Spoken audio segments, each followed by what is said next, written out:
नमस्कार। कभी सोचा है कि गर्मियों की छुट्टियों जैसी प्यारी खुशनुमा यादें कैसे एक खौफनाक कहानी का हिस्सा बन सकती है?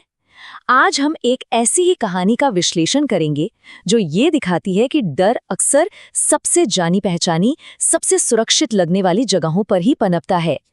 कहानी की शुरुआत होती है इस बहुत ही मासूम सी लाइन से। इसे सुनकर एक आरामदायक, जानी पहचानी दुनिया का एहसास होता है, जहां लगता है कि सब कुछ ठीक है। लेकिन असल में लेखक इसी शांत बुनियाद पर डर की एक ऐसी खौफनाक इमारत खड़ी करने वाला है जिसकी हम कल्पना भी नहीं कर सकते। तो कहानी का ये मंच आखिर तैयार कैसे होता है? देखिए, एक असरदार हॉरर कहानी की खासियत ही यही होती है कि उसकी शुरुआत अक्सर बहुत भरोसेमंद होती है, एक ऐसी स्थिति जिससे हम सब जुड़ाव महसूस कर सकें। तो कहानी के किरदार हैं 16 साल की निशा और उसका छोटा भाई 13 साल का अमन। वो शिमला के पास अपने नाना नानी के घर जा रहे हैं, जिनसे वो पूरे 10 साल से नहीं मिले हैं। जरा सोचिए, इतने लंबे इंतजार के बाद उनकी उम्मीदें और उनका उत्साह किस लेवल पर होगा। इस बात पर ध्यान देना बहुत जरूरी है। ये पहली बार था जब वो दोनों अकेले अपने माता पिता के बिना सफर कर रहे थे। उनका वो जो उत्साह और आज़ादी का एहसास था ना, वो ही बाद में उनके अकेलेपन और लाचारी को और भी ज्यादा भयानक बना देगा। और बस यहीं से कहानी में एक मोड़ आता है। अब तक जो आरामदायक माहौल था, उसमें लेखक बहुत धीरे धीरे बेचैनी और शक के बीज बोना शुरू करता है। और वो जो सुरक्षा का एक एहसास था, वो अब टूटने लगता है। बच्चों की यादों और उनके नाना नानी की असलियत के बीच ये पहला बड़ा झटका था। उनकी आंखों में वो अपनापन नहीं था जिसकी उन्हें उम्मीद थी, बल्कि एक अजीब सा खालीपन था। और उनकी मुस्कान वो बिल्कुल नकली लग रही थी। ये पहली घंटी थी कि कुछ तो सही नहीं है। यहाँ पर कहानीकार माहौल को ही एक डरावना किरदार बना देता है। एक सुनसान घर जिसके आसपास कोई नहीं रहता, बेतरतीब जंगली घास, कोने में एक पुरानी रॉकिंग चेयर जो अपने आप हिल रही है, और इन सबसे ऊपर घर के अंदर एक अजीब सड़ी हुई बदबू। ये सारी चीजें अकेलेपन और किसी अनकही सड़न का एहसास कराती हैं। इस कहानी की एक और खास बात यह है कि हर अजीब घटना को एक नॉर्मल सी वजह देकर टाल दिया जाता है। जैसे कि वो सड़ी हुई बदबू, उसे गोबर की गंध बता दिया गया, जिससे बच्चों का शक थोड़ी देर के लिए दब गया। नाना जी की ये चेतावनी कहानी में एक बहुत अहम मोड़ लाती है। ये क्लासिक फोरशैडोइंग है जो आने वाले किसी बड़े खतरे की तरफ इशारा करती है।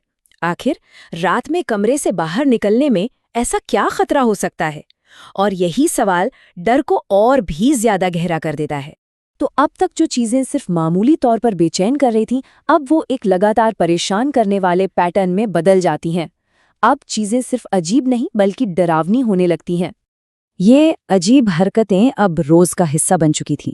जैसे कि नाना नानी बच्चों के साथ कभी खाना ही नहीं खाते थे। नानी का बिना वजह जोर जोर से हंसना, या नाना जी का घंटों तक बस दीवार को घूरते रहना।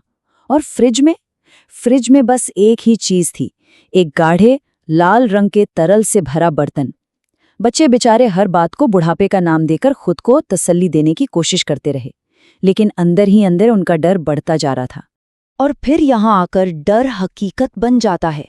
निशा ने दरवाजे के नीचे से एक परछाई को गुजरते देखा, और उसे किसी जानवर की नहीं बल्कि किसी के कराहने की आवाज आई। और जब उसकी नानी ने उसे पकड़ा तो उनका चेहरा अजीब तरह से सफेद था।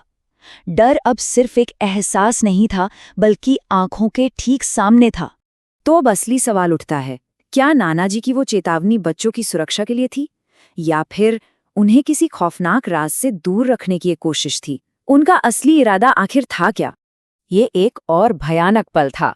अमन ने कुछ ऐसा देखा जो असलियत को ही चुनौती दे रहा था।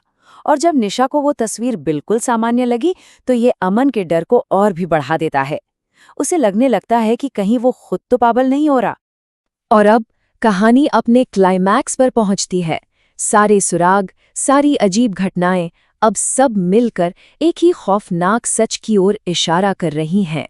और यहाँ कहानीकार एक भूली हुई डिटेल को वापस लाता है, वो बदबू। जो चीज गोबर की गंध कहकर टाल दी गई थी, वही अब रहस्य का केंद्र बन जाती है। बच्चे समझ जाते हैं कि उस बंद दरवाजे के पीछे ही सारे जवाब छुपे हैं। इस आखिरी सीन में हर कदम के साथ तनाव बढ़ता है। उन्हें चाबी मिलती है, दरवाज़ा खुलता है, और फिर वो भयानक नज़ारा उनके सामने आता है जब निशा उस लाश पर अपनी नानी का लॉकेट पहचान लेती है तो ये कंफर्म हो जाता है कि उनका सबसे बुरा डर अब सच हो चुका है। ये एक नंबर सब कुछ बयां कर देता है। सिर्फ 2 बिस्तर पर मिली वो 2 लाशें ही उनके असली नाना नानी की थीं। सच को सामने रखने का ये एक बहुत ही साधारण लेकिन उतना ही असरदार तरीका है। और कहानी हमें इस सबसे खौफनाक सवाल के साथ छोड़ जाती है, एक ऐसा सवाल जिसका जवाब कहानी में नहीं है। अगर बिस्तर पर असली नाना नानी थे तो फिर बच्चे अब तक किनके साथ रह रहे थे? और यही अनकहा डर इसे एक बेहतरीन हॉरर कहानी बनाता है।